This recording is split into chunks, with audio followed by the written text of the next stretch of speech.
Hey, my name is Poirier, corporate pastry chef for Valrhona. Valrhona's making chocolate since 1922 for professionals and non-professionals alike. What we're going to do today is something a little bit fun, a little bit different with chocolate. We're going to make a spiked hot chocolate drink.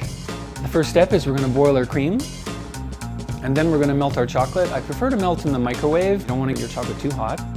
The key to getting a nice silky hot chocolate is you want to emulsify these two ingredients because you're dealing with water in a cream and you're dealing with fat in the chocolate. We're going to start by adding all of our chocolate into the blender. The key to start an emulsion is to, almost like you're making a mayonnaise. When you add your oil, you don't add your oil all at once. You want to add a little bit to begin with.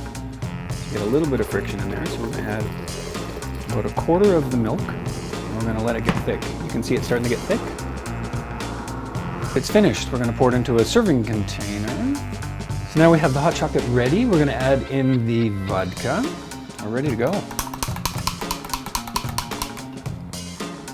We're going to take a little bit of milk.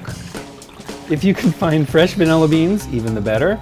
If not, just a great vanilla extract would be perfect. Okay, once the milk comes to a boil, sugar in, gelatin in. Pour it into a container, and we need to let this set in the refrigerator for around 4 hours. So after 4 hours, we're going to pour this into a little contraption to make whipped cream. Next, we're going to use 2 gas charges.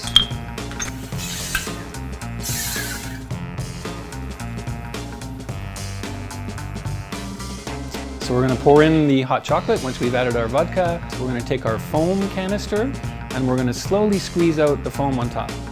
After this, we're going to take a microplane and we're going to grate on a little bit of chocolate just for the garnish.